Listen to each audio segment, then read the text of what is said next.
ഇന്നത്തെ പ്രഭാഷണത്തിലേക്ക് കടക്കാം. 3:30 സമയം, നല്ല പകലുറക്കത്തിന്റെ സമയം അല്ലേ? മത്സ്യാവതാരത്തിന്റെ സ്തുതിയാണ്. ആരും ഉറങ്ങരുത്, എല്ലാവരും വീഡിയോയിൽ വരിക. പ്രഭാഷണത്തെ സംബന്ധിച്ചെങ്കിലും നിങ്ങൾ വീഡിയോയിൽ വരണം. അത് പ്രഭാഷകനെ സംബന്ധിച്ചിടത്തോളം ധാരാളം വാക്കുകൾ പുതിയതുണ്ടാകും നിങ്ങൾ വീഡിയോയിൽ വന്നാൽ. അപ്പം നമുക്ക് ആ മത്സ്യാവതാര സ്തുതിയെക്കുറിച്ച് പറയുവാനുണ്ട്. ഗീതാന്തർജനം ചെറുമുക്ക് ഗീത എടത്തിയെ നമുക്ക് ഈ വേദിയിലേക്ക് സാദരം ക്ഷണിക്കാം. മത്സ്യാവതാര കഥ പറഞ്ഞു തരുവാൻ വേണ്ടി ഇതിനു മുമ്പും നമുക്ക് 2-3 തവണ ഭാഗവത പ്രഭാഷണവും അതുപോലെ പാരായണം കൊണ്ടും ഒക്കെ നമ്മളെ ആനന്ദിപ്പിച്ചതായിട്ടുള്ള ഗീതാന്തർജനം ചെറുമുക്ക് അമ്മയെ എല്ലാവിധ ആചാര മര്യാദകളോടുകൂടി ഈ സത്സംഗത്തിലേക്ക്, ഈ തൽവേദിയിലേക്ക് അലങ്കരിക്കുവാൻ വേണ്ടിയിട്ട് സാദരം ക്ഷണിച്ചുകൊള്ളുന്നു. ഗോവിന്ദനാമ സങ്കീർത്തനം.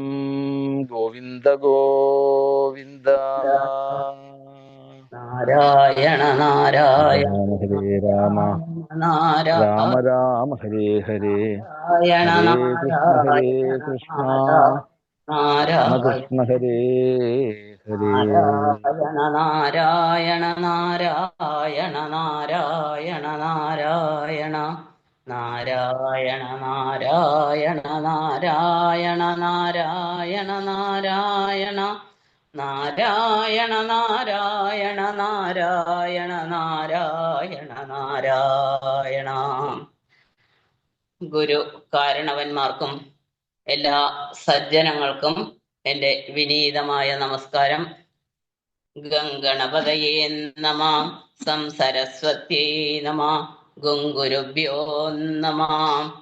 ശ്രീ ചോറ്റാനിക്കരമേ ശരണം, ശ്രീ ഗുരുവായൂരപ്പ ശരണം, ശ്രീ കൂടൽ മാണിക്യ സ്വാമിയേ ശരണം, ശ്രീ ഭഗവതിയേ ശരണം, ശ്രീ ശാസ്താവേ ശരണം, ശ്രീ ഷൺമുഖസ്വാമിയേ ശരണം. നാരായണ അഖില ഗുരോ ഭഗവൻ നമസ്തേ. അനന്യത്രാണൈക പ്രവണ ഹൃദയേ ദേവി, നിശമേധനം ധാന്യം സൗഖ്യം, ഹരിചരണ ഭക്തിം ജ വിനയം, അസൂയാമാത്സര്യാദനുപമ മനോരോഗ ശമന പ്രവീണാം വാണിം, സത്പ്രകര പരമാഹ്ലാദ ജനനീം, മൂകം കരോതി വാചാലം പങ്കും ലംഘയതേ ഗിരിം, യത്കൃപാതമഹം വന്ദേ പരമാനന്ദമാധവം. കൃഷ്ണായ വാസുദേവായ ഹരയേ പരമാത്മനെ, പ്രണതക്ലേശനാശായ ഗോവിന്ദായ നമോ നമഃ. സദ്ഗുരുഭ്യോ നമഃ. ഓം നമോ ഭഗവതേ വാസുദേവായ. ഓം നമോ നാരായണായ. എല്ലാ സജ്ജനങ്ങളെയും ഗുരുകാരണവന്മാരുടെയും പാദങ്ങളിൽ നമസ്കരിച്ചുകൊണ്ട് അഷ്ടമസ്കന്ധത്തിലെ അവസാനത്തെ അധ്യായം മത്സ്യാവതാരം. അഷ്ടമസ്കന്ധത്തിന്റെ ലക്ഷണം മന്വന്തരാനു കഥ വർണ്ണിക്കുന്നതാണ്. ഓരോ മന്വന്തരങ്ങളെ കുറിച്ചിട്ടുള്ള കഥകളൊക്കെയാണ് പറയണത്. അതിലാദ്യം ഗജേന്ദ്രമോക്ഷം, പാലാഴി മഥനം, വാമനാവതാരം എന്നീ കഥകളൊക്കെ കേട്ടിട്ട് ആ കഥകളൊക്കെ രാവിലെ ഉണ്ടായ 2 പ്രഭാഷണങ്ങളും അതിഗംഭീരങ്ങളായിരുന്നു. അതുപോലെയൊക്കെ പറയാനൊന്നും എനിക്കറിയില്ല. എന്നാലും ഭഗവാൻ തോന്നിക്കുന്നതായ വാക്കുകളെ സജ്ജനങ്ങളുടെ മുമ്പിലും ഗുരുകാരണവന്മാരുടെ മുമ്പിലും ഒന്ന് അവതരിപ്പിക്കുന്നു എന്ന് മാത്രം. പരീക്ഷിത്ത് മഹാരാജാവ് ഭഗവാന്റെ ലീലകൾ അങ്ങനെ ഓരോന്നോരോന്നായിട്ട് ഉത്സാഹത്തോടു കൂടിയിട്ട് കേട്ടുകൊണ്ടിരിക്കണു. ശ്രീശുക ബ്രഹ്മർഷി അതേ ഉത്സാഹത്തോടു കൂടിയിട്ട് തന്നെ പരീക്ഷിത്ത് മഹാരാജാവിന് ഓരോരോ കഥകള്, ഭഗവാന്റെ ഓരോരോ ലീലകള് പറഞ്ഞു കൊടുത്തുകൊണ്ടിരിക്കണു. ഇങ്ങനെ കഥ കേട്ടുകൊണ്ടിരിക്കുന്ന പരീക്ഷിത്ത് മഹാരാജാവ് പറഞ്ഞു, ഭഗവൻ ശ്രോതുമിച്ഛാമി ഹരേരത്ഭുത കർമ്മണ അവതാര കഥാമാദ്യാം മായാമത്സ്യ വിഡംബനം. ഭഗവാൻ മായാമത്സ്യമായിട്ട് അവതരിച്ചതായിട്ടുള്ള ആ കഥ ഒന്ന് കേട്ടാൽ കൊള്ളാം എന്നുണ്ട്. ഗുരുനാഥൻ ആ കഥ ഒന്ന് പറയണം.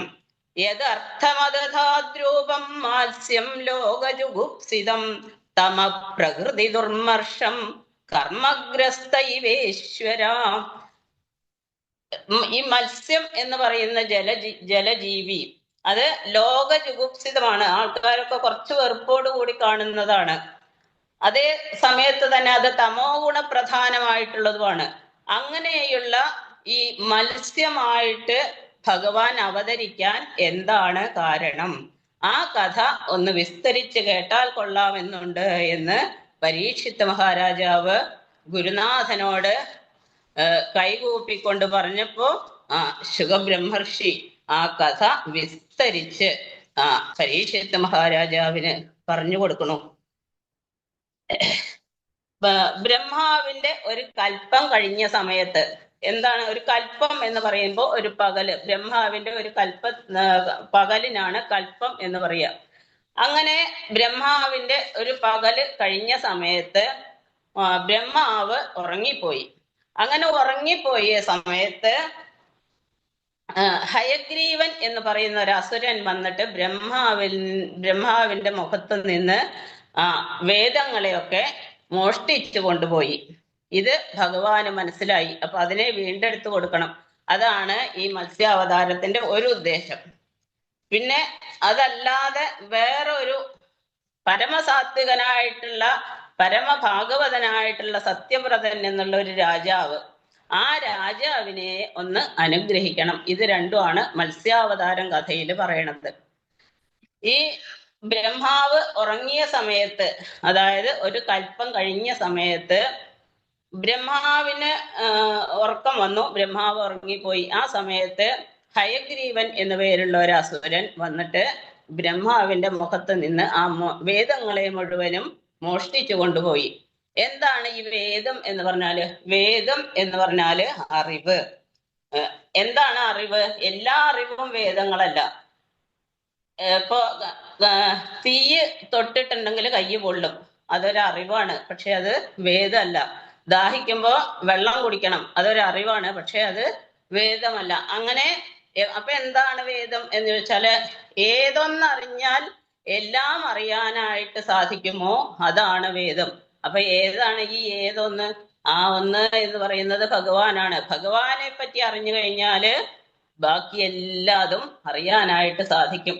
അങ്ങനെയുള്ള ആ വേദത്തെ ബ്രഹ്മാവ് ഉണരുമ്പോഴുന്ന സമയം, നിദ്ര വിട്ട് എഴുന്നേൽക്കുന്ന സമയമാവുമ്പോഴേക്കും വീണ്ടെടുത്ത് ബ്രഹ്മദേവന് കൊടുക്കണം. സൃഷ്ടി തുടങ്ങാറാകുമ്പോഴേക്കും കൊണ്ടുവന്ന് കൊടുക്കണം. ആ ഒരു ഉദ്ദേശത്തോട് കൂടിയിട്ട് മത്സ്യരൂപിയായിട്ട് ഭഗവാൻ അവതരിച്ച് ഹയഗ്രീവൻ എന്ന അസുരനെ നിഗ്രഹിച്ച് ആ വേദത്തെ ബ്രഹ്മദേവന് കൊണ്ടുവന്നു കൊടുത്തു, ഭഗവാന്റെ നിദ്ര വിട്ട് ഉണരുന്ന നേരത്ത്. അത് ഒരു കഥ. പിന്നെ ഇനി അടുത്ത് വേറൊരു കഥ എന്ന് പറയുന്നത്, സത്യവ്രതൻ എന്ന് പറയുന്ന ഒരു രാജാവ് ഉണ്ടായിരുന്നു പൂർവകൽപ്പത്തില്. ആ പൂർവകൽപ്പത്തിലെ സത്യവ്രതൻ എന്നുള്ള രാജാവ് ഈ കൽപ്പത്തില് വിവസ്വാനുപുത്രനായിട്ട്, വിവസ്വാനുപുത്രൻ എന്ന് പറയുമ്പോൾ സൂര്യദേവന്റെ പുത്രനായിട്ട് ശ്രാദ്ധദേവൻ എന്നുള്ള പേരില് അവതരിച്ചു. അങ്ങനെ ശ്രാദ്ധദേവൻ എന്നുള്ള പേരില് ഒരു പുത്രൻ ജനിച്ചു സൂര്യഭഗവാന്. അദ്ദേഹത്തെ പിന്നീട്, ഈ ശ്രാദ്ധദേവനെ പിന്നീട് ഈ കൽപ്പത്തിലെ മനുവായിട്ട് അവരോധിച്ചു, കൽപ്പിച്ചു ഭഗവാൻ. അപ്പോ ആ മനുവിന്റെ പേരാണ് വൈവസ്വത മനു. അതായത് നമ്മളിപ്പോ ജീവിക്കുന്ന ഈ കൽപ്പത്തിലെ മനുവാണ് വൈവസ്വത മനു. ആ മനുവിന്റെ പൂർവകൽപ്പത്തിലത്തെ കഥയാണ് ഇവിടെ പറയുന്നത്. പൂർവകൽപ്പത്തില് അദ്ദേഹം സത്യവ്രതൻ എന്നു പേരുള്ള ഒരു രാജാവായിരുന്നു. പരമഭാഗവതനായിരുന്നു. ഭഗവാനെ തന്നെ ധ്യാനിച്ചുകൊണ്ട്, ഭഗവാനെ തന്നെ ആശ്രയിച്ചുകൊണ്ട് ധർമാനുസരണം രാജ്യഭാരം നടത്തിയിരുന്ന ഒരു രാജാവ് പിന്നീട് വാനപ്രസ്ഥാശ്രമം സ്വീകരിച്ചിട്ട് അങ്ങനെ കഴിഞ്ഞുകൊണ്ടിരിക്കുകയാണ്. ജലം മാത്രം ഭക്ഷിച്ചുകൊണ്ട് ഭഗവാനെ സേവിച്ചുകൊണ്ട് ഒരു ആശ്രമത്തിൽ കഴിയായിരുന്നു ഈ സത്യവ്രതൻ എന്നുള്ള രാജാവ്. ആ കഥയാണ് ഇനി പറയണത്. ഈ സത്യവ്രത രാജാവ് അങ്ങനെ ആശ്രമത്തിൽ കഴിയുന്ന സമയത്ത് സന്ധ്യാസമയത്ത് തർപ്പണത്തിനായിട്ട് സന്ധ്യാവന്ദനം ചെയ്യുന്നതിന് വേണ്ടിയിട്ട് കൃതമാല എന്ന് പറയുന്ന ആശ്രമത്തിന്റെ മുമ്പിൽ കൂടി ഒഴുകുന്നതായിട്ടുള്ള നദി, ആ നദിയിൽ ഇറങ്ങിയിട്ട് തർപ്പിക്കാനായിട്ട് തൻ്റെ കൈക്കുടന്നയില് ജലം കോരിയെടുത്തു. അങ്ങനെ ജലം കോരി എടുത്ത സമയത്ത് അതിലൊരു ചെറിയ മത്സ്യക്കുഞ്ഞ്, വളരെ ചെറിയത്, അത് കാണാൻ തന്നെ പറ്റുമെന്ന് വെച്ചില്ല, അത്രയും ചെറിയൊരു മത്സ്യക്കുഞ്ഞ്.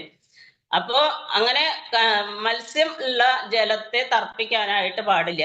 അപ്പോ ആ മത്സ്യത്തെ നദിയിൽ തന്നെ ഉപേക്ഷിക്കാനായിട്ട് പുറപ്പെടുന്ന സമയത്ത് ഈ മത്സ്യം രാജാവിനോട് പറഞ്ഞു, അല്ലയോ രാജാവേ, അങ്ങ് ദയാശീലനാണ് എന്ന് കേട്ടിട്ടുണ്ട് ഞാൻ, അതുകൊണ്ട് എന്നെ ഈ നദിയിൽ തന്നെ ഉപേക്ഷിക്കരുതേ എന്ന് അപേക്ഷിക്കുകയാണ്. അപ്പോ ഈ നദിയിലുള്ള മറ്റ് ജലജീവികള്, എന്നേക്കാൾ വലിയ ജലജീവികൾ എന്നെ വിഴുങ്ങും, അതുകൊണ്ട് എന്നെ ഈ നദിയിൽ ഉപേക്ഷിക്കരുതേ എന്ന് മത്സ്യക്കുഞ്ഞ് ഈ രാജാവിനോട് പറഞ്ഞപ്പോ രാജാവിന് തോന്നി ശരിയാണ്, ഈ മത്സ്യക്കുഞ്ഞ് പറയണത് ശരിയാണ് എന്ന് തോന്നിയിട്ട് അതിനെ എടുത്ത് തൻ്റെ കമണ്ടലുവിലേക്കാക്കി. രാജാവ് അങ്ങനെ ആശ്രമത്തിലേക്ക് പോയി. പിറ്റേ ദിവസം രാവിലെ നോക്കിയപ്പോ ഈ കമണ്ടലും നിറഞ്ഞിരിക്കണു ഈ മത്സ്യം. അപ്പോ മത്സ്യം പറഞ്ഞു, രാജാവേ, എനിക്ക് ഇവിടെ നിന്ന് കിടന്ന് തിരിയാനായിട്ട് സ്ഥലമില്ല, അതുകൊണ്ട് എന്നെ ഇത്തിരി കൂടി വലിയൊരു പാത്രത്തിലേക്ക് ആക്കുമോന്ന് ചോദിച്ചു. അപ്പൊ രാജാവിന് തോന്നി ശരിയാണല്ലോ പറയണത്, ഇതിലൊന്നും ചെയ്യാൻ മത്സ്യക്കുഞ്ഞിനൊന്നും അങ്ങോട്ടും കൂടെ അനങ്ങാൻ സ്ഥലമില്ല. വേഗം വലിയൊരു പാത്രത്തിലേക്ക് ആക്കി രാജാവ്. അപ്പോ നിമിഷ നേരം കൊണ്ട് തന്നെ ആ മത്സ്യക്കുഞ്ഞ് വളർന്ന പാത്രത്തിനോളം വലുതായി.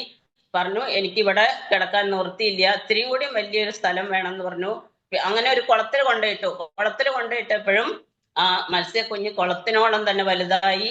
പിന്നീട് നദിയിൽ കൊണ്ടിട്ടു, പിന്നീട് തടാകത്തിൽ കൊണ്ടിട്ടു. അപ്പോഴൊക്കെ ആ ഏത് ഭാഗത്ത് എന്തിലാണോ ഇട്ടത് അത്രത്തോളം ആ മത്സ്യക്കുഞ്ഞ് അങ്ങനെ വലുതായി. 1000 യോജന വിസ്തീർണം എന്നൊക്കെയാണ് പറയണത്. അപ്പൊ എന്നാ വിചാരിച്ചു രാജാവ്, എന്നാ ഇതിനിപ്പൊ ഇനി കടലിൽ കൊണ്ടുപോകാൻ വേറെ മാർഗമൊന്നുമില്ല, കടലിൽ കൊണ്ടുപോയാക്കാന്ന് വിചാരിച്ചിട്ട് പുറപ്പെട്ടപ്പോ ഈ മത്സ്യം പറഞ്ഞു രാജാവിനോട്, രാജാവേ, അങ്ങ് ഇപ്പൊ എന്നെ കടലിൽ ഉപേക്ഷിച്ചു കഴിഞ്ഞാല് ഇവിടെ മകര മത്സ്യങ്ങള്, തിമിംഗലങ്ങള് ഒക്കെ ഉണ്ട്, അതൊക്കെ വന്നിട്ട് എന്നെ വിഴുങ്ങില്ലേ, അതുകൊണ്ട് എന്നെ ഈ കടലിൽ ഉപേക്ഷിക്കരുതേ എന്ന് പറഞ്ഞപ്പോ രാജാവിന് തോന്നി ഇതെന്തോ ഒരു അത്ഭുത മത്സ്യമാണ് എന്ന് വിചാരിച്ച് ആ മത്സ്യത്തിനെ ഒന്ന് നോക്കിയപ്പോ തന്നെ മനസ്സിലായി സത്യവ്രത രാജാവ് സാത്വികനാണ്, പരമസാത്വികനാണ്, പരമഭാഗവതനാണ്. അദ്ദേഹത്തിന് മനസ്സിലായി ഇത് വേറെ ആരുമല്ല എന്നുള്ളത്. നൂനം ത്വം ഭഗവാൻ സാക്ഷാൽ ഹരിർനാരായണോ വ്യയ അനുഗ്രഹായ ഭൂതാനാം ധൽസേ രൂപം ജലൗകസാം. അങ്ങ് സാക്ഷാൽ ഹരി തന്നെയാണ് എന്ന് ഞാൻ മനസ്സിലാക്കണു, എന്നെ അനുഗ്രഹിക്കാനായിട്ട് അങ്ങ് വന്നതാണ് എന്ന് ഞാൻ മനസ്സിലാക്കണു എന്ന് പറഞ്ഞുകൊണ്ട് ആ സത്യവ്രത രാജാവ് ആ ഭഗവാനെ ഒന്ന് സ്തുതിച്ചു. നമസ്തേ പുരുഷശ്രേഷ്ഠ സ്ഥിത്യുത്പത്യപ്യയേശ്വര ഭക്താനാം ന പ്രപന്നാനാം മുഖ്യോ ഹ്യാത്മഗതിർവിഭോ. സൃഷ്ടിസ്ഥിതി നാശങ്ങൾക്കൊക്കെ കാരണമായിട്ടുള്ള അല്ലയോ പുരുഷോത്തമ, അങ്ങയെ ഞാൻ നമസ്കരിക്കുന്നു എന്ന് പറഞ്ഞുകൊണ്ട് ആ രാജാവ് ആ മത്സ്യരൂപിയായിട്ടുള്ള ഭഗവാനെ ഒന്ന് നമസ്കരിച്ചു.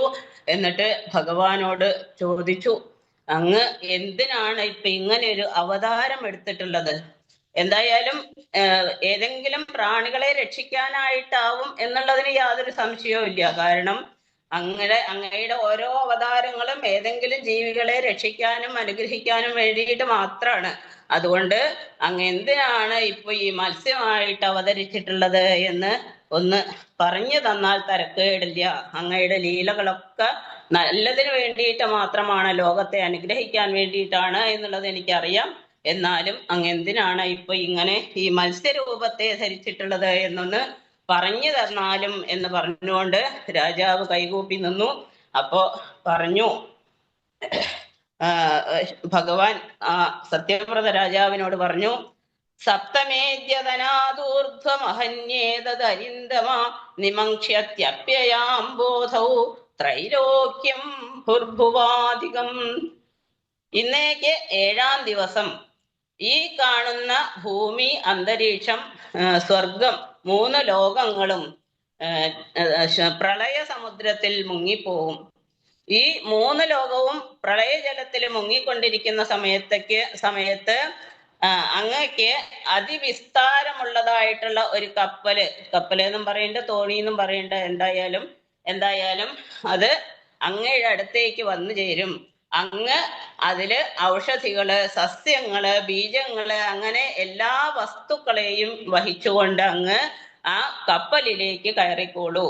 ആ കപ്പലില് സപ്തർഷികൾ ഉണ്ടാവും. സപ്തർഷികളുടെ തേജസ് കൊണ്ട് അങ്ങക്ക് യാതൊരു വിധത്തിലുള്ള അന്ധകാരവും അനുഭവപ്പെടില്ല. അങ്ങക്ക് പ്രകാശം കിട്ടും. പിന്നെ ആ സമയത്ത് അങ്ങക്ക് എന്റെ മഹിമയെ പറ്റി അറിയാനായിട്ട് സാധിക്കും. അങ്ങക്ക് എന്തൊക്കെയാണോ സംശയമുള്ളത് അത് മുഴുവൻ ആ സമയത്ത് എന്നോട് ചോദിക്കാം. ഞാൻ ഈ പ്രളയം കഴിയുന്നത് വരെ, അതായത് ബ്രഹ്മദേവൻ നിദ്ര വിട്ടുണരുന്നത് വരെ ഈ പ്രളയ ജലത്തില് നിങ്ങളെയും വഹിച്ചുകൊണ്ട് സഞ്ചരിക്കും. ആ സമയത്ത് അങ്ങക്ക് എന്തൊക്കെയാണോ അറിയാനുള്ളത് അതെല്ലാം ആ സമയത്ത് അങ്ങയുടെ എല്ലാ സംശയങ്ങളെയും ഞാൻ തീർത്തു തന്നോളാം എന്ന് ഭഗവാൻ ഉറപ്പ് കൊടുത്തു സത്യവ്രത രാജാവിന്. അങ്ങനെ ഭഗവാൻ അത്രയും പറഞ്ഞിട്ട് അവിടുന്ന് അന്തർധാനം ചെയ്തു. അങ്ങനെ എന്താ ചെയ്യേണ്ടത് നിശ്ചയില്ലാണ്ടായി സത്യവ്രത രാജാവിന്. കാരണം ഈ കാണുന്നത് എന്താണ്, സത്യമാണോ മിഥ്യയാണോ സ്വപ്നമാണോ അതൊന്നും അറിയില്ല. സ്വപ്നമല്ല, ഞാൻ ഉറങ്ങിയിട്ടില്ല, അതുകൊണ്ട് സ്വപ്നമല്ല എന്നുള്ളത് രാജാവ് ഉറപ്പിച്ചു. അപ്പോ ഭഗവാന്റെ വാക്കുകൾ ഒരിക്കലും അസത്യാവില്ല. അപ്പോ ഭഗവാൻ തന്നെ വന്ന് പറഞ്ഞതാണ് എന്നുള്ള പൂർണ്ണ വിശ്വാസത്തോടു കൂടിയിട്ട് ദർഭപ്പുല്ല് കിഴക്കോട്ട് തലയായിട്ട് വിരിച്ചു. അതിന്മേൽ കയറി ഈശാന കോണിലേക്ക് നോക്കിയിരുന്നു രാജാവ്, ആ 7-ാം ദിവസം പ്രളയവും വരുന്നത് കാത്തിട്ട്. അങ്ങനെ ആ ഭഗവാനെ തന്നെ, മത്സ്യരൂപിയായിട്ടുള്ള ഭഗവാനെ തന്നെ ധ്യാനിച്ചുകൊണ്ട് അങ്ങനെ ഇരിക്കുകയാണ് രാജാവ് അവിടെ. അങ്ങനെ 7-ാം ദിവസം കൃത്യമായിട്ട് തന്നെ അതിഗംഭീരമായിട്ടുള്ള വർഷം, എല്ലാ സ്ഥലങ്ങളും ജലത്തില് മുങ്ങി. ഈ സമയത്ത് രാജാവ് വിചാരിക്കുകയാണ്, എന്തുകൊണ്ടാണ് ഇപ്പൊ ഒരു കപ്പല് വരും എന്നൊക്കെ അങ്ങനെ ഭഗവാൻ പറഞ്ഞിട്ടുണ്ടായിരുന്നു, പക്ഷെ ഒന്നും കാണുന്നില്ലല്ലോ എന്ന് വിചാരിച്ചിട്ട് ആ മത്സ്യമൂർത്തിയെ തന്നെ മനസ്സാ സ്മരിച്ചുകൊണ്ട് അങ്ങനെ ഇരിക്കുന്ന സമയത്ത് ഒരു കപ്പല് ഈ രാജാവിന്റെ അടുത്തേക്ക് വന്നു നിന്നു. അതില് കയറി രാജാവ് എല്ലാ സാധനങ്ങളും, ഭഗവാൻ പറഞ്ഞതായിട്ടുള്ള എല്ലാ സാധനങ്ങളും എടുത്തുകൊണ്ട് ആ കപ്പലിലേക്ക് കയറി. ഈ സത്യവ്രത രാജാവ് പറഞ്ഞ പോലെ തന്നെ അവിടെ സപ്തർഷികൾ ഉണ്ടായിരുന്നു. ആ സപ്തർഷികളുടെ തേജസ് കൊണ്ട് അവിടെ അന്ധകാരമൊന്നും അനുഭവപ്പെട്ടില്ല, നല്ല വെളിച്ചുണ്ടായിരുന്നു. ആകെ പകച്ചു നിൽക്കുന്നതായ ഈ രാജാവിനെ കണ്ടപ്പോ സപ്തർഷികൾ പറഞ്ഞു, അങ്ങ് ആ മത്സ്യമൂർത്തിയെ തന്നെ ധ്യാനിച്ചോളൂ. അങ്ങനെ ആ മത്സ്യമൂർത്തിയെ ധ്യാനിച്ചു കഴിഞ്ഞാല് അതിനുള്ള എല്ലാ ഉപായങ്ങളും, ഈ ഒരു അവസ്ഥയിൽ നിന്ന് രക്ഷപ്പെടുത്താൻ ഭഗവാന് മാത്രമേ സാധിക്കുള്ളൂ. അതുകൊണ്ട് ഭഗവാനെ ആശ്രയിക്കല്ലാതെ വേറെ മാർഗമൊന്നുമില്ല. അതുകൊണ്ട് ഭഗവാനെ തന്നെ സ്മരിച്ചോളൂ എന്ന് പറഞ്ഞു. നിമിഷ മാത്രയില ഭഗവാനെ സ്മരിച്ച മാത്രയിൽ തന്നെ അങ്ങ് അകലെയായിട്ട് മത്സ്യരൂപിയായിട്ടുള്ള ഭഗവാൻ അത്ഭുത മീനായിട്ട് അവിടെ പ്രത്യക്ഷപ്പെട്ടു എന്ന് പറയാണ്. സോനുദ്യാതസ്തോ രാജ്ഞ പ്രാദുരാസീൻ മഹാർണവേ ഏകശൃംഗധരോ മത്സ്യോ. ഒറ്റ കൊമ്പുള്ള ഒരു മത്സ്യം, ഏകശൃംഗധരനായിക്കൊണ്ട് ഹൈമോ നിയുതയോജന, സ്വർണവർണ്ണ നിറത്തില് ഒറ്റ കൊമ്പുള്ളതായിട്ടുള്ള ഒരു മത്സ്യമായിട്ട് അങ്ങനെ കാണാനായിട്ട് സാധിച്ചു രാജാവിന്. അതെ, അങ്ങനെ ആ മത്സ്യത്തിന്റെ അടുത്തെത്തി. ആ സമയത്തേക്ക് അപ്പൊ പറഞ്ഞേൽപ്പിച്ചിട്ടുണ്ട്, വാസുകിയാകുന്ന മഹാസർപ്പത്തെ കൊണ്ട് കയറാക്കിക്കൊണ്ട് എന്റെ ഒറ്റ കൊമ്പിന്മേൽ കെട്ടിയിട്ടുള്ളൂ എന്ന് പറഞ്ഞു കൊടുത്തിട്ടുണ്ടായിരുന്നു ആദ്യം തന്നെ. അപ്പോഴേക്കും വാസുകി അവിടെ വന്നെത്തി. ആ വാസുകിയാകുന്ന കയറുകൊണ്ട് ഈ കൊമ്പിന്മേല്, ഭഗവാന്റെ ആ ഒറ്റ കൊമ്പിന്മേല് ആ കപ്പലിനെ കെട്ടിയിട്ടു. അങ്ങനെ ആ കപ്പലും വഹിച്ചുകൊണ്ട് ഭഗവാൻ അങ്ങനെ ആ ജലത്തിൽ കൂടി, പ്രളയ ജലത്തിൽ കൂടി അങ്ങനെ സഞ്ചരിക്കാൻ തുടങ്ങി. അങ്ങനെ സഞ്ചരിക്കുന്ന സമയത്ത് സത്യവ്രത രാജാവ് ആ ഭഗവാനെ, മത്സ്യമൂർത്തിയായിട്ടുള്ള ഭഗവാനെ സ്തുതിക്കുകയാണ് 8 ശ്ലോകങ്ങളെ കൊണ്ട്. 24-ാമത്തെ അധ്യായത്തില് 46 മുതല് 53 വരെയുള്ള 8 ശ്ലോകങ്ങളെ കൊണ്ട് അതിഗംഭീരമായിട്ടുള്ള ഒരു സ്തുതി സത്യവ്രത രാജാവ് നടത്തി. ആ സ്തുതി ഇന്ന് രാവിലെ പാരായണം ചെയ്യുന്ന സമയത്ത് ഗുരുനാഥൻ പറഞ്ഞിട്ടുണ്ടായിരുന്നു, ഒരു ഗുരുവിനെ കിട്ടാത്ത സമയത്ത് ഈ സ്തുതി ഭക്തിയോടുകൂടി പാരായണം ചെയ്തുകൊണ്ട് ഗുരുനാഥനായി സ്വീകരിച്ചുകൊണ്ട് നമുക്ക് എല്ലാ കർമ്മങ്ങളും ചെയ്യാമെന്ന് ഇന്ന് പാരായണം ചെയ്യുന്ന സമയത്ത് ഗുരുനാഥൻ പറഞ്ഞത് ഓർക്കണു. എന്തായാലും അങ്ങനെ ആ സത്യവ്രത രാജാവ് ഭഗവാനെ സ്തുതിച്ചു. എന്താ സ്തുതിച്ചത്? ഭഗവാൻ തന്നെ ഗുരുനാഥനായിട്ട് വരയണമേ എന്നുള്ള ആ ഗംഭീരമായിട്ടുള്ള സ്തുതി നമുക്കൊന്ന് ചെറുതായിട്ടൊന്ന് നോക്കാം. അനാദ്യ വിദ്യോപഹതാത്മസംവിദസ്തന്മൂല സംസാര പരിശ്രമാതുര യദൃച്ഛയേ ഹോപസൃദായമാപ്നുയുർവിമുക്തിദോന പരമോ ഗുരുർഭവാൻ. സത്യവ്രത രാജാവ് ഈ സംസാര സാഗരത്തെ എങ്ങനെ മറികടക്കാം എന്ന് ആലോചിക്കുകയാണ്. അതിന് ആഗ്രഹിച്ചു കൊണ്ടിരിക്കുന്ന ആളാണ്. അങ്ങനെ സംസാരമാകുന്ന സമുദ്രത്തെ തരണം ചെയ്യാൻ ഭഗവാന്റെ അനുഗ്രഹം ഉണ്ടെങ്കിൽ മാത്രമേ സാധിക്കുള്ളൂ. അവിദ്യ കൊണ്ട് അഥവാ അജ്ഞാനം കൊണ്ട് ആത്മസ്വരൂപത്തെ പറ്റി പലരും ബോധവാന്മാരല്ല. അങ്ങനെ ബോധമില്ലാതെ നമ്മൾ ഓരോന്ന് ചെയ്യുന്ന സമയത്തും പല പുണ്യകർമ്മങ്ങളും പുണ്യപാപകർമ്മങ്ങളും അതിന്റെ ഫലമായിട്ട് അജ്ഞാനം കൊണ്ട് അവിദ്യ കൊണ്ട് നമുക്ക് ചെയ്യേണ്ടതായിട്ട് വരുന്നു. അങ്ങനെ എപ്പോഴെങ്കിലും ജീവാത്മാക്കൾക്ക് പുണ്യകർമ്മങ്ങൾ ചെയ്യുന്നതിന്റെ ഫലമായിട്ട് അവിടത്തെ ആശ്രയിക്കാൻ ഇടവന്നാൽ, അങ്ങയെ സർവാത്മനാ ശരണം പ്രാപിക്കാൻ ഇടവരികയാണെങ്കിൽ മാത്രമാണ് ഈ നാശരഹിതമായിട്ടുള്ള പരമാനന്ദത്തെ പ്രാപിക്കാനായിട്ട് സാധിക്കൂ.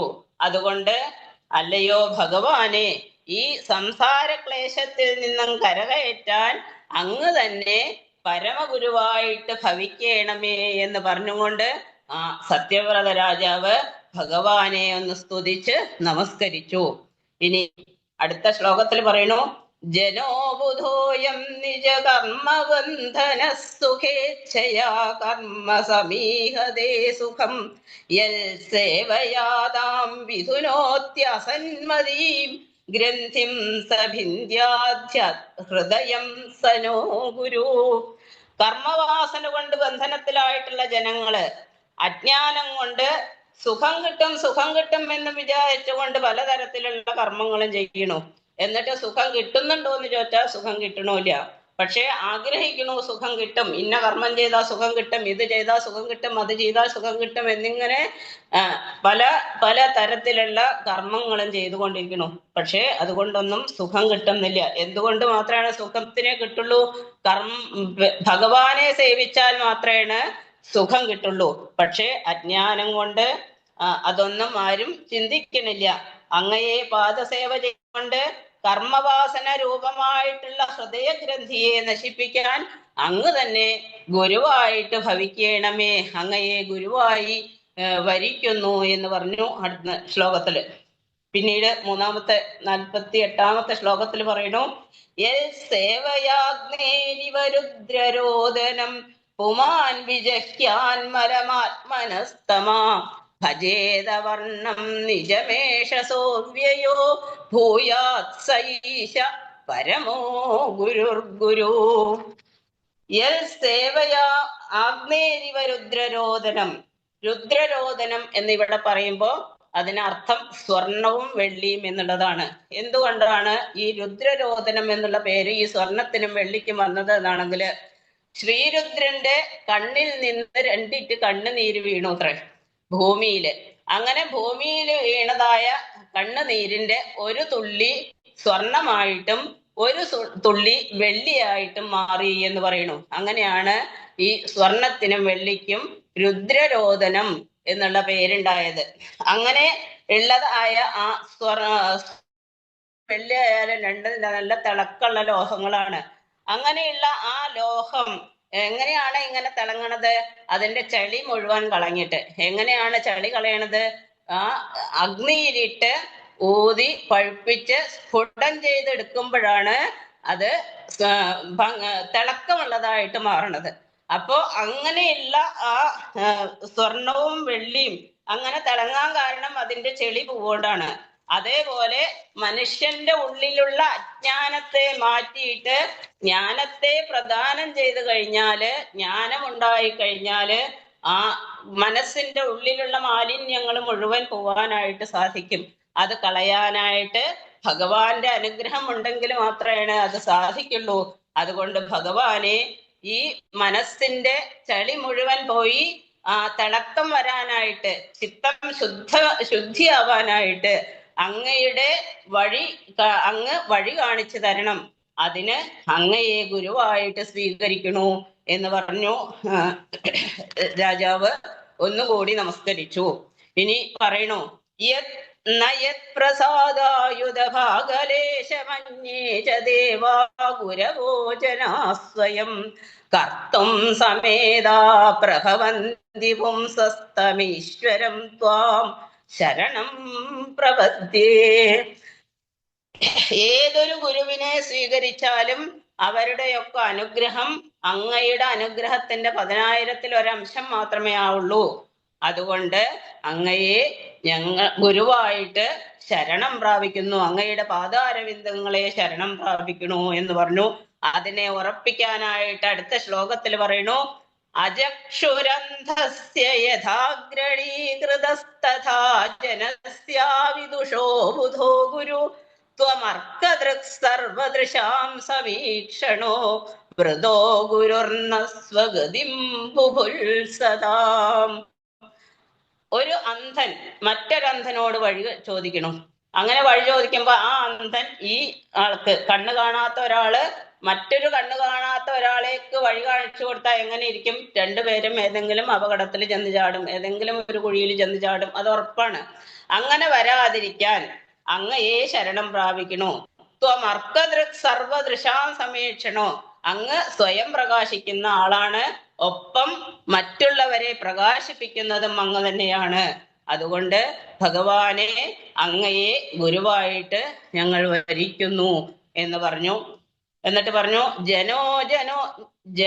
ജനസ്യാദിശതേ സതിം മതിം യയാ പ്രപദ്യേതദുരത്യയം തമ ത്വം ത്വവ്യയം ജ്ഞാനമമോഘമഞ്ജസാ പ്രപദ്യതേ യേന ജനോ നിജം പദം. ഏതൊരു ഗുരുവിനെ സ്വീകരിച്ചാലും അങ്ങയുടെ അത്രയ്ക്കും വരില്ല എന്ന് പറഞ്ഞു. ഇങ്ങനെ മത്സ്യമൂർത്തിയായിട്ടുള്ള ഭഗവാനാണ് പരമഗുരുവായിട്ട് വരാനായിട്ട് യോഗ്യൻ എന്ന് പറഞ്ഞതിനെ ഒന്നുകൂടെ ഉറപ്പിക്കുകയാണ്. ആത്മസാക്ഷാത്കാരം നേടാത്ത ഒരു ഗുരുവിനെ ഗുരുവായി സ്വീകരിച്ചു കഴിഞ്ഞാല് അത് അധപ്പതനത്തിന് കാരണമാവും. കാരണം എന്താണ്? ആത്മസാക്ഷാത്കാരം നേടാത്ത ഗുരുവിന് നേർവഴി കാണിച്ചു തരാൻ പറ്റില്ല. അർത്ഥകാമലോഹങ്ങൾക്കൊക്കെ ആയിട്ട് അങ്ങനെ ധനം സമ്പാദിക്കാനും മറ്റുമായിട്ട് ആ ഗുരു ചിലപ്പോ പ്രകോപിപ്പിച്ചു എന്നിരിക്കും. അപ്പൊ ആ ഗുരുവിൽ നിന്ന് അധപ്പതനാണ് ഉണ്ടാവുക. അതുകൊണ്ട് അങ്ങനെ ജീവിതത്തിന് അധപ്പതനം വരാതിരിക്കാൻ വേണ്ടിയിട്ട് അങ്ങയെ ഞങ്ങൾ ഗുരുവായിട്ട് സ്വീകരിക്കുന്നു, അങ്ങയെ ഗുരുവായി വരിക്കുന്നു എന്ന് പറഞ്ഞ് രാജാവ് ഒന്നും കൂടി നമസ്കരിച്ചു. എന്നിട്ട് പിന്നെ പറഞ്ഞു, ത്വം സർവലോകസ്യ സുഹൃത് പ്രിയേശ്വരോ ഹ്യാത്മാ ഗുരുജ്ഞാനമഭീഷ്ടസിദ്ധി തഥാപി ലോകോ ന ഭവന്തമന്തധീർജാനാതി സന്തം ഹൃദി ബദ്ധകാമാം. ഏത് സമയത്തും വാത്സല്യം ചൊരിയുന്ന ആളാണ് ഭഗവാൻ. അങ്ങനെ ജനങ്ങളുടെ ഒക്കെ സുഹൃത്താണ്. സർവ്വതും അവിടുന്ന് അനുഗ്രഹിച്ചു തരുന്നത് മാത്രമാണ് ഇവിടെ ഉള്ളതൊക്കെ. എല്ലാ ഭക്തന്മാർക്കും ഭക്തന്മാരല്ലാത്തവർക്കും ഒക്കെ എല്ലാം അനുഗ്രഹിച്ച് വേണ്ടുവോളം കൊടുക്കുന്നുണ്ട് ഭഗവാൻ. പക്ഷേ അന്ധത കൊണ്ട്, അജ്ഞത കൊണ്ട്, അവിദ്യ കൊണ്ട് ഇതൊന്നും ജനങ്ങൾ അറിയുന്നില്ല എന്നേ ഉള്ളൂ എന്ന് പറഞ്ഞു ഭഗവാനെ ഒന്നും കൂടി നമസ്കരിച്ചു രാജാവ്. എന്നിട്ട് പറയണു, പിന്നെ തം ത്വാമഹം ദേവവരം വരേണ്യം പ്രപദ്യ ഈശം പ്രതിബോധനായ ചിന്ത്യർത്ഥദീപൈർഭഗവൻ വചോഭിർഗ്രന്ഥീൻ ഹൃദയാൻ വിവൃണുസ്വമോഗാ. പിന്നീട് പറയുന്നു, ഞാൻ അങ്ങയുടെ ആ വാക്കുകളെ കാത്തിരിക്കുകയാണ് അങ്ങയുടെ ജ്ഞാനോപദേശം കിട്ടാൻ വേണ്ടിയിട്ട്. അങ്ങയുടെ വാക്കുകള് ഒരു ദീപജ്യോതിസായിട്ട് എൻ്റെ ഉള്ളിലുണ്ട്. അതുകൊണ്ട് അജ്ഞാനത്തെ ഇല്ലാതാക്കിയിട്ട് അവിടത്തെ പാദത്തിൽ ചേരാനായിട്ട് എന്നെ അനുഗ്രഹിക്കണം. അവിടുത്തെ പാദങ്ങളിൽ മായാത്ത ഉലയാത്ത ഒരു ഭക്തി ഉണ്ടാവാൻ എന്നെ അനുഗ്രഹിക്കണേ എന്ന് പറഞ്ഞുകൊണ്ട് മത്സ്യമൂർത്തിയായിട്ടുള്ള ആ ഭഗവാനെ സത്യവ്രത രാജാവ് ഒന്നുകൂടി നമസ്കരിച്ചു. നമുക്കും ആ മത്സ്യമൂർത്തിയായിട്ടുള്ള ഭഗവാന്റെ പാതാരവിന്ദങ്ങളിൽ മനസ്സുകൊണ്ടെങ്കിലും നമുക്കൊന്ന് നമസ്കരിക്കാം. ഇത്രയും രാജാവ് പറഞ്ഞ് സ്തുതിച്ചപ്പോ ഭഗവാന് വളരെയധികം സന്തോഷമായി. വിചാരിച്ചു ഇത് തന്നെയാണ് ആ ആത്മതത്വം ഉപദേശിക്കാൻ പറ്റിയ ആള്, അതിനുള്ള യോഗ്യത രാജാവിന് വന്നിട്ടുണ്ട് എന്ന് മനസ്സിലാക്കിയിട്ട് ആ ആത്മതത്വത്തെ ഉപദേശിച്ചു കൊടുക്കണു ഭഗവാൻ സത്യവ്രത രാജാവിന്. ഇത്യുക്തവന്തം നൃപതിൻ ഭഗവാനാദിപൂരുഷ മത്സ്യരൂപീ മഹാംബോധോ വിഹരം തത്വമബ്രവീത്. അങ്ങനെ യാതൊരു സംശയവും ഇല്ലാത്ത രൂപത്തിൽ എന്തൊക്കെയാണ് പറഞ്ഞു കൊടുത്തത്? പുരാണ സംഹിതാം ദിവ്യാം സാംഖ്യയോഗ ക്രിയാവതിം സത്യവ്രതസ്യ രാജർഷേർ ആത്മഗുഹ്യമശേഷത. പുരാണങ്ങള്, സാംഖ്യയോഗം, ക്രിയായോഗം, കർമ്മയോഗം, ഭക്തിമാർഗം, അങ്ങനെയുള്ള എന്തൊക്കെയാണോ ഒരാൾ അറിഞ്ഞിരിക്കേണ്ടത് ആത്മതത്വങ്ങള്, അത് മുഴുവൻ ഭഗവാൻ സത്യവ്രത രാജാവിന് ഉപദേശിച്ചു കൊടുത്തു. യാതൊരു സംശയവും കൂടാതെ, യാതൊരു സംശയത്തിനും ഇടവരാത്ത വിധത്തില് എല്ലാ ജ്ഞാനങ്ങളും ആ സത്യവ്രത രാജാവിന് അനുഗ്രഹിച്ചു കൊടുത്തു ഭഗവാൻ എന്ന് പറയാണ്. ഇനി ഒന്ന് നമുക്ക് ഇതിനെ പറ്റി ഒന്ന് വിചിന്തനം ചെയ്തു കഴിഞ്ഞാല് എന്താണ് ഈ സംസാരം എന്ന് പറയുന്നത്? എല്ലാവരും, നമ്മളെല്ലാവരും സംസാര ചക്രത്തിൽ കടന്നുഴലാണ്. ഇപ്പൊ ഞാൻ ഇവിടെ ഇരുന്ന് പറയുമ്പോഴും നിങ്ങൾ അവിടെ ഇരുന്ന് കേൾക്കുമ്പോഴും ഒക്കെ സംസാര ക്ലേശം കൊണ്ട് തന്നെയാണ്. ഒക്കെ എല്ലാവർക്കും സംസാര ക്ലേശം ഉണ്ട്. ഇതിൽ നിന്ന് മറികടക്കണം എന്നുണ്ടെങ്കിൽ തീർച്ചയായിട്ടും ഭഗവാന്റെ അനുഗ്രഹം ഉണ്ടെങ്കിൽ മാത്രമേ പറ്റുള്ളൂ. എന്താണ് ഈ സംസാര സമുദ്രത്തിൽ കിടന്ന് ക്ലേശിക്കുമ്പോ കപ്പല് അല്ലെങ്കിൽ തോണിയുടെ കാര്യം പറഞ്ഞു. ഒരു തോണി വന്നു ആ പ്രളയ സമയത്ത് എന്ന് പറഞ്ഞു. എന്താണ്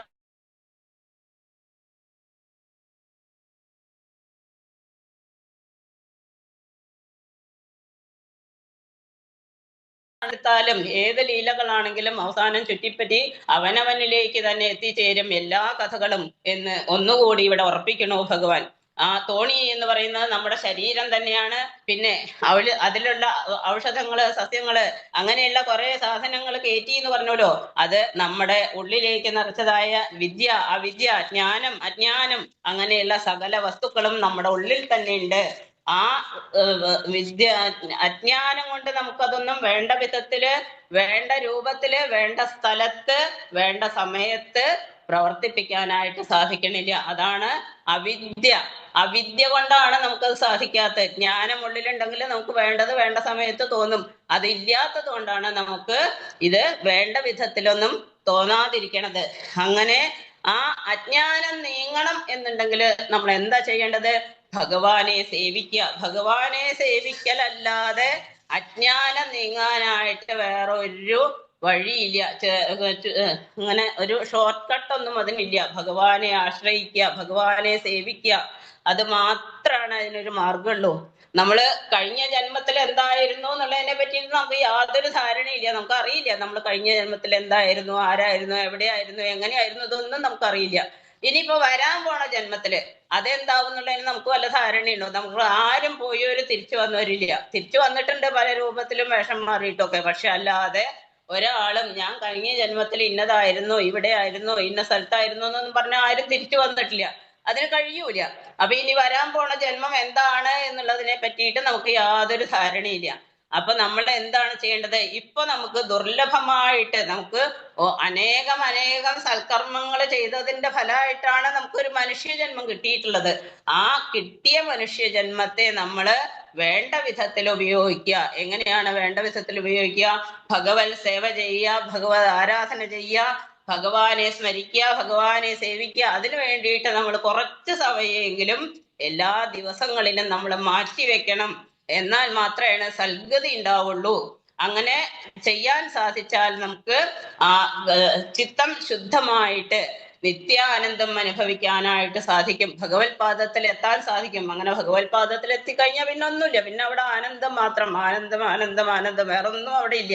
ആ ഭഗവത് പാദങ്ങളിൽ നമുക്ക് എത്തണം എന്നുണ്ടെങ്കിൽ ഭഗവാനെ ആശ്രയിക്കലല്ലാതെ വേറെ യാതൊരു മാർഗവും ഇല്ല. അതുകൊണ്ട് നമ്മൾ ചെയ്യേണ്ട കർമ്മങ്ങൾ ചെയ്യണ്ട എന്നല്ല പറയണത്, എല്ലാ കർമ്മങ്ങളും ചെയ്യണം. നമുക്ക് ഒരു മനുഷ്യനായിട്ട് നമ്മൾ ജനിച്ചു കഴിയുമ്പോൾ നമുക്ക് ഇന്നതൊക്കെ ചെയ്യണം എന്നൊക്കെ നിയമങ്ങളുണ്ട്. ആ കർമ്മങ്ങൾ മുഴുവൻ ചെയ്യണം. അതിനായിട്ട് ഒന്നിനെ മാറ്റി വേറൊന്ന് ചെയ്യേണ്ട ആവശ്യമില്ല.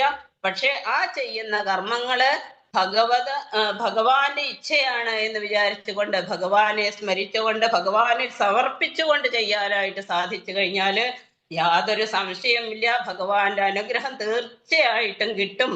ഭഗവാന്റെ അനുഗ്രഹം കിട്ടണമെങ്കിൽ വേറെ യാതൊരു മാർഗവും ഇല്ല എന്നുകൂടി ഇവിടെ ഒന്ന് നമ്മൾ വിചിന്തനം ചെയ്യേണ്ടതുണ്ട്. നമ്മൾ എന്ത് വായിക്കുമ്പോഴും പറയുമ്പോഴും അതിനൊരു പിന്നെ എന്തെങ്കിലും ഒന്ന് വിചിന്തനം ചെയ്യണം. അതുകൊണ്ടാണ് ഇത്രയും പറയണത്. ഇപ്പൊ സമയം അതിക്രമിച്ചു എന്ന് എനിക്കറിയില്ല, എന്തായാലും ഞാൻ വേഗം തന്നെ അവസാനിപ്പിക്കാം. ഇനി ഈ അധ്യായത്തിന്റെ അവസാനത്തില് ഈ മത്സ്യ പുരാണം കഥ കേട്ടാല് ഈ രാജാവ് പിന്നെ പറയേണ്ട വേറെ ഒരു കാര്യം കൂടി, ഈ കപ്പലിൽ ഇരുന്നു കൊണ്ട് രാജാവും ഭഗവാനും തമ്മിലുണ്ടായിട്ടുള്ള സംഭാഷണമാണ് പിന്നീട് മത്സ്യപുരാണം എന്നുള്ളൊരു പുരാണം ഉണ്ടാക്കാൻ വേദവ്യാസ മഹർഷിക്ക് പ്രചോദനമായത് എന്ന് പറയുന്നുണ്ട്. അപ്പോ 18 പുരാണങ്ങളിൽ വെച്ച് വളരെ പ്രധാനപ്പെട്ട ഒരു പുരാണം തന്നെയാണ് മത്സ്യപുരാണം. അത് വായിച്ചിട്ടുള്ളവർക്ക് അത് മനസ്സിലാവും. ആ പുരാണം ഉണ്ടാക്കാൻ വേദവ്യാസ മഹർഷിക്ക് പ്രചോദനമായത് ഈ സത്യവ്രത രാജാവും ഭഗവാനും തമ്മിലുള്ള ഈ സംഭാഷണമാണ് എന്നുകൂടി പറയുന്നു. അത് കഴിഞ്ഞിട്ട് ഇതിന്റെ ഫലശ്രുതി പറയുന്നുണ്ട്. എന്താണ് ഫലശ്രുതി? അവതാരോ ഹരേര്യോയം കീർത്തയേതന്വഹന്നര സങ്കൽപ്പാസ്തസ്യ സിദ്ധ്യന്തി സയാതി പരമാംഗതിം. അങ്ങനെ ആ ശുകബ്രഹ്മർഷി പരീക്ഷിത് മഹാരാജാവിനോട് പറയാണ്, രാജാവേ, ഈ മത്സ്യാവതാര കഥ ആരാണോ ശ്രദ്ധയോടും ഭക്തിയോടും കൂടി കേൾക്കുന്നത്, ആരാണോ ഈ കഥയെ സ്മരിക്കുന്നത്, അവർക്ക് തീർച്ചയായിട്ടും സായുജ്യമാണ് അതിന്റെ ഫലം, ഭഗവത് പാദത്തിൽ എത്തിച്ചേരും, അതിന് യാതൊരു സംശയവുമില്ല രാജാവേ എന്ന് പറഞ്ഞു. ശുകബ്രഹ്മർഷി പരീക്ഷിത് മഹാരാജാവിനോട് പറഞ്ഞുകൊണ്ട് ഈ ഒരു മത്സ്യാവതാരം എന്നുള്ള കഥ പിന്നീട് ഉപസംഹരിക്കുന്നു. അഷ്ടമസ്കന്ധത്തിലെ അവസാനത്തെ ശ്ലോകമായിട്ട് 24-ാമത്തെ അധ്യായത്തിലെ അവസാനത്തെ ശ്ലോകം. ഇതോടുകൂടി ആ മന്വന്തരാനുകഥ വർണ്ണനം എന്നുള്ള ആ സ്കന്ധം ഇവിടെ അവസാനിക്കുകയാണ്. എന്താണ് ഈ കഥ? ഗജേന്ദ്രമോക്ഷം, അതേപോലെ പാലാഴി മഥനം എന്നുള്ള കഥകളൊക്കെ നമ്മൾ കേട്ടു. അതിൽ നിന്നൊക്കെ നമ്മളെ മനസ്സിലാക്കേണ്ടത് എല്ലാം ഒരേ ഒരു ശക്തിയിൽ ലയിപ്പിക്കാനായിട്ട് ശ്രമിക്കണു. അങ്ങനെ ലയിപ്പിക്കണു. ഒരേ ഒരു ശക്തിയാണുള്ളൂ. ആ ഒരേ ഒരു ശക്തി ഭഗവാൻ തന്നെയാണ്. അങ്ങനെയുള്ള ആ മത്സ്യമൂർത്തിയായിട്ടുള്ള ഭഗവാനെ ഭജിച്ചോളൂ എന്ന് പറഞ്ഞുകൊണ്ടാണ് ശ്രീ ശുകബ്രഹ്മർഷി ആ പരീക്ഷത്തിനോടുള്ള ആ സംവാദം അവസാനിപ്പിക്കുന്നത്. അങ്ങനെ അവസാനത്തെ ശ്ലോകം കൂടി ആ ഭഗവാനെ, മത്സ്യമൂർത്തിയായിട്ടുള്ള ഭഗവാനെ നമസ്കരിച്ചും കൊണ്ട് ഈ അധ്യായത്തിലെ ഈ അഷ്ടമസ്കന്ധം ഇവിടെ ഉപസംഹരിക്കണു വേദവ്യാസ മഹർഷി. എന്താണ് ആ നമസ്കാരം കൂടി നമുക്കൊന്ന് നോക്കാം. പ്രളയ പയസിധാതു സുപ്ത ശക്തേർമുഖേഭ്യ ശ്രുതിഗണമവനീതം പ്രത്യുപാദത്തഹത്വാ ദിദിജമകഥയദ്യോ ബ്രഹ്മ സത്യവ്രതാനാം തമഹമഖില ഹേതും ജിത്മമീനം നതോസ്മി. ആരാണോ വേദത്തെ വീണ്ടെടുത്ത് ബ്രഹ്മദേവന് നൽകിയത്, ആരാണോ സത്യവ്രത രാജാവിനെ അനുഗ്രഹിക്കാനായിട്ട് മത്സ്യരൂപിയായിട്ട് അവതരിച്ചത്, അങ്ങനെയുള്ള ആ ഭഗവാന് നമസ്കാരം എന്ന് പറഞ്ഞുകൊണ്ട് ശുകബ്രഹ്മർഷി ഒരു ദണ്ഡ നമസ്കാരം ചെയ്തുകൊണ്ടാണ് ഈ അഷ്ടമസ്കന്ധം അവസാനിക്കുന്നത്. നമുക്കും ആ മത്സ്യരൂപിയായിട്ടുള്ള ഭഗവാനെ ഒന്ന് നമസ്കരിക്കാം. അല്ലാതെ വേറൊന്നും നമുക്ക് കൊടുക്കാനില്ല, പറയാനുമില്ല. ആ ഭഗവാൻ അനുഗ്രഹിക്കട്ടെ. ഇത് കേൾക്കുന്നവരെയും പറയുന്നവരെയും പാടുന്നവരെയും ഒക്കെ ഭഗവാൻ അനുഗ്രഹിക്കട്ടെ എന്ന് മാത്രം പ്രാർത്ഥിച്ചുകൊണ്ട് എൻ്റെ ഈ വാക്കുകളെല്ലാം മത്സ്യമൂർത്തിയായിട്ടുള്ള ഭഗവാന്റെ തൃപ്പാദങ്ങളിൽ സമർപ്പിച്ചുകൊണ്ട് സർവത്ര ഗോവിന്ദനാമ സങ്കീർത്തനം ഗോവിന്ദ ഗോവിന്ദ നാരായണ നാരായണ നാരായണ നാരായണ നാരായണ നാരായണ നാരായണ നാരായണ ഗോവിന്ദനാമ സങ്കീർത്തനം ഗോവിന്ദ ഗോവിന്ദ. മത്സ്യാവതാരത്തില് ഇത്ര കണ്ട് ഒരു ഗാംഭീര്യം ഉണ്ടെന്നുള്ളത് ആ ഘനശബ്ദത്തോടു കൂടി തന്നെയുള്ള പ്രഭാഷണം, അതാണ് ആ പ്രഭാഷണത്തിന്റെ വിജയം. അവിടെയാണ് ആ പ്രഭാഷണത്തിന് പറ്റിയ സൗണ്ടാണ് ഗീതാർത്ഥിയുടെ, ഇടിച്ചു കയറും നമ്മളുടെ ചെവിയിലേക്ക്.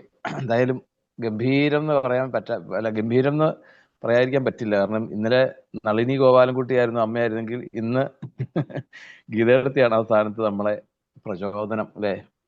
വലിയൊരു ഭാഗ്യം. നമുക്കിങ്ങനെ ഓരോ ദിവസവും ഓരോ അമ്മമാര് തരുന്നതായിട്ടുള്ള ഈ ഒരു അമൃത്,